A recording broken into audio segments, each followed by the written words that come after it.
दोस्तों आज हम बात करेंगे पीपीएससी के पास्ट पेपर से लिए गए कंप्यूटर के 50 क्वेश्चंस के बारे में। ये वही क्वेश्चन हैं जो बार बार पेपर्स में आते हैं। आपने इस वीडियो को एंड तक जरूर देखना है ताकि आपकी कंपटीशन की जो तैयारी है वो बेहतर तरीके से हो सके।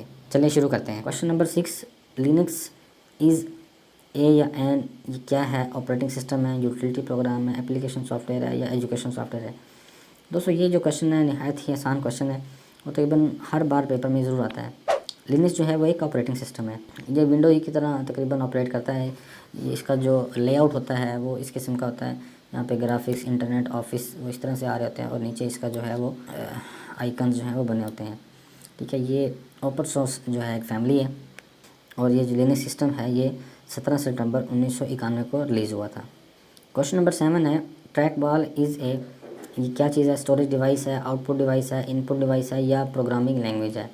तो ट्रैक बॉल जो है वो ये एक समझो माउस ही की तरह काम करता है। तो कोई भी जो ऐसी डिवाइस जो कंप्यूटर के अंदर जो है वो अपनी कमांड दे उसको हम इनपुट डिवाइस कहते हैं। तो जो ट्रैक बॉल है ये क्योंकि इनपुट डिवाइस है उसकी वजह यह है कि ये कंप्यूटर को अपनी जो अहकामात हैं या जो डायरेक्शंस हैं वो कंप्यूटर को सेंड करते हैं, इससे ये इनपुट डिवाइस है। और जो कंप्यूटर से जो डायरेक्शन बाहर आती है उसको आउटपुट डिवाइस कहते हैं। ऐसी कोई भी चीज़ जिससे हम डायरेक्शन बाहर ले सकें, जिस तरह से प्रिंटर है ये एक आउटपुट डिवाइस है क्योंकि कंप्यूटर जो है वो प्रिंटर को कमांड देता है, ना कि प्रिंटर कंप्यूटर को देता है। बात समझ आ रही है? Question number 8, which of the following is the method by which data is converted from a readable form to an encoded version? तो कौन सा ऐसा मेथड है जिसके ज़रिए डाटा को रीडेबल फॉर्म से हम इसको कोडेड फॉर्म में कन्वर्ट कर देते हैं? इंक्रिप्शन में, स्पूफिंग में या सेंसरिंग में या सीओडी में? तो इसका दुरुस्त ऑप्शन है इंक्रिप्शन में। जिस तरह से हम व्हाट्सएप पे आपने देखा होगा कि ये मैसेज जो है वो आपको डिस्प्ले होता है, message you send to this chat and calls are now secured end to end encryption. तो जो टेक्स्ट फॉर्म है उसको जो कोडिंग फॉर्म में आपका डाटा स्टोर होता है, तो इसका जो मेथड है उसको इंक्रिप्शन कहते हैं। क्वेश्चन नंबर 9 है, the oldest search engine among the following is Google, MS search, Yahoo या अल्टा विस्टा?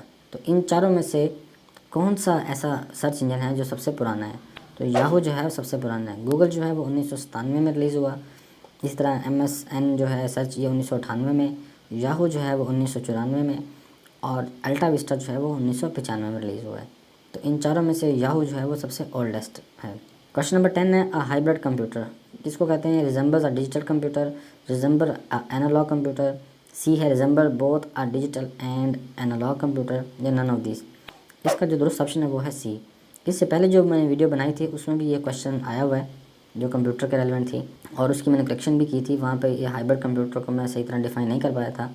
तो बहरहाल हाइब्रिड कंप्यूटर ऐसा कंप्यूटर जो बोथ एनालॉग और डिजिटल के तौर पे काम करता हो। दोस्तों जो डिजिटल कंपोनेंट हैं हाइब्रिड कंप्यूटर के वो कंट्रोल करते हैं लॉजिकल और न्यूमेरिकल ऑपरेशंस को, और हाइब्रिड कंप्यूटर का जो एनालॉग सिस्टम है वो एज ए सॉल्वर काम करता है जो मुश्किल मैथमेटिकल इक्वेशंस होती हैं उनको सॉल्व करने में मददगार होता है। तो डिजिटल और एनालॉग का जो कम्बिनेशन होगा वो हाइब्रिड कंप्यूटर कहलाएगा।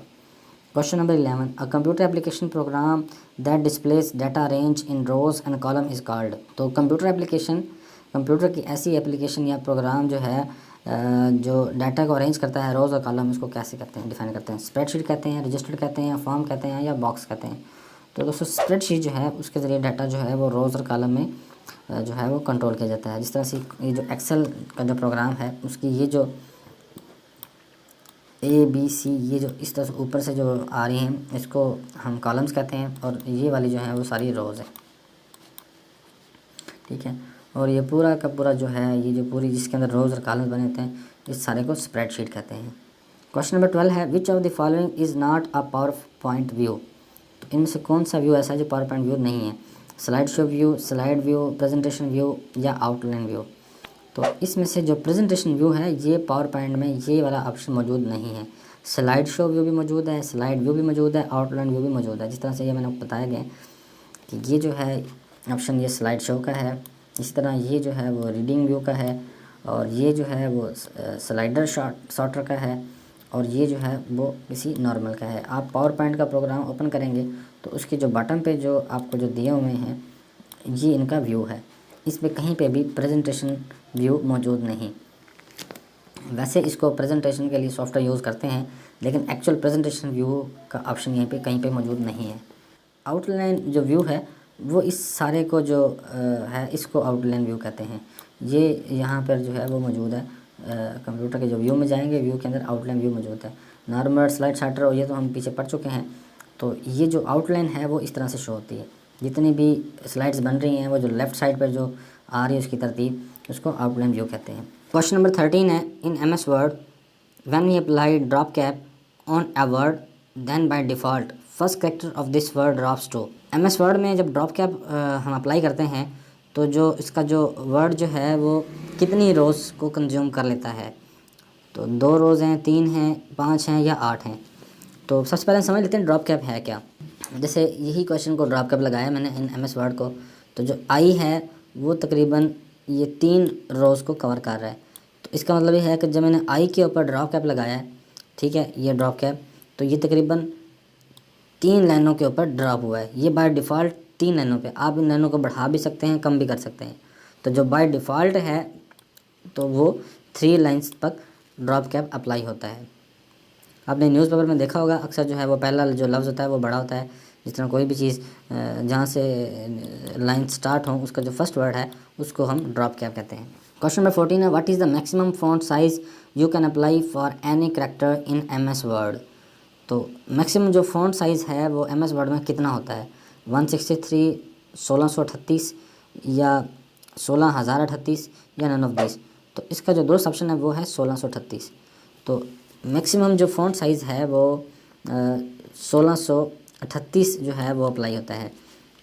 यहाँ पे ये फिगर दिया हुआ है, मैंने यहाँ पे 1639 अप्लाई किया था तो ये एरर आ गया, द नंबर मस्ट बी 1 और 1638। तो ये जो है मैंने 39 अप्लाई किया था वो अप्लाई नहीं हुआ। तो मैक्सिमम जो इसमें जो फ़ॉन्ट साइज़ है वो 1638 आता है। क्वेश्चन नंबर 15 है, Excel would evaluate the formula 20*10 divided by 5*8 and return this answer. तो एक्सेल में अगर हम ये फार्मूला लगाएं तो क्या आंसर आएगा, 5, 6.25 या 320 या 232। तो इसका जो दुरुस्त ऑप्शन है वो है 320। वैसे ये एक्सेल प्रोग्राम है पूरा का पूरा, उसमें जो फार्मूला अप्लाई हुआ है वो ये है, यहाँ पे ये एक्चुअली ये लिखा ऐसे हुआ है कि ये 20 उसके बाद स्टार बन गया, ये एज इट इज़, तो इसे ड्रॉप हुआ है। तो जब इसका जो रिज़ल्ट जो बनेगा वो बनेगा 320। उसकी वजह क्या है, ये 320 क्यों बनता है, तो एक्सेल भी जो है वो बॉडमास की थ्योरी को फॉलो करता है। तो इसमें बॉडमास की ही हम थ्योरी अप्लाई करेंगे कि जो 5 और 10 है इसमें डिवाइड पहले आता है मल्टीप्लाई से, क्योंकि m जो है ये मल्टीप्लाई को ज़ाहिर कर रहा है, डिवाइड जो है वो तकसीम को ज़ाहिर कर रहा है। तो जो d है इसमें वो हम पहले अप्लाई करेंगे। तो इस तरह से 10 तकसीम 5 करेंगे तो उसका जो जवाब आएगा वो आएगा 2। तो 2 को मल्टीप्लाई किया 40, 40 मल्टीप्लाई 8 जो है वो 320 इसका राइट आंसर है। दोस्तों नेक्स्ट जो क्वेश्चन है वो है क्वेश्चन नंबर 16।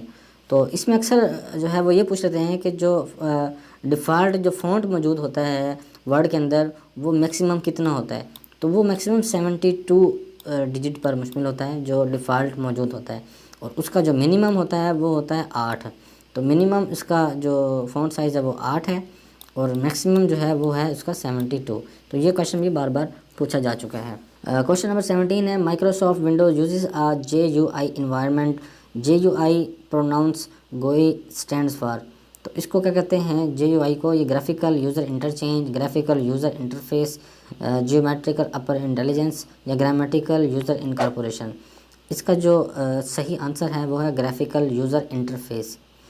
तो ये जो हमें अक्सर नज़र आता है कंप्यूटर के अंदर, ये जो एप्लीकेशंस हैं, ठीक है ना, ये यूज़र को इस तरह से नज़र आ रही होती हैं कि हम अब आसानी किसी भी प्रोग्राम को अनइंस्टॉल कर सकते हैं, किसी कंप्यूटर को या हार्डवेयर को ऐड कर सकते हैं। तो ये जो ग्राफिकल डिस्प्ले है प्रोग्रामिंग का, जिसको GUI कहते हैं, ग्राफिकल यूज़र इंटरफेस कहते हैं, ये इस तमाम के जो इंटरफेस है जो हमें तस्वीरी शक्ल में नज़र आ रहा है उसको GUI कहते हैं और इसको प्रोनाउंस GUI पढ़ते हैं। क्वेश्चन नंबर 18 है, to copy a picture of the screen to the clipboard. तो किसी भी पिक्चर को क्लिपबोर्ड पर कॉपी करने के लिए कौन सी कमांड यूज़ करते हैं, आल्ट की, शिफ्ट की, प्रिंट स्क्रीन की या नन ऑफ दिस। तो इसका जो दुरुस्त ऑप्शन है वो है प्रिंट स्क्रीन की। सिर्फ प्रिंट स्क्रीन को आप प्रेस करेंगे तो आपकी जो कंप्यूटर की जो स्क्रीन है वो पूरी की पूरी उसकी तस्वीर खींच जाती है या सेव हो जाती है आपके क्लिपबोर्ड में, और आप पेंट में या किसी दीगर सॉफ्टवेयर में जाके उसको पेस्ट करते हैं तो वो आपकी जो कंप्यूटर की जो स्क्रीन है वहाँ पर डिस्प्ले होना शुरू हो जाती है। तो ये जो है वो प्रिंट स्क्रीन का ऑप्शन मौजूद है।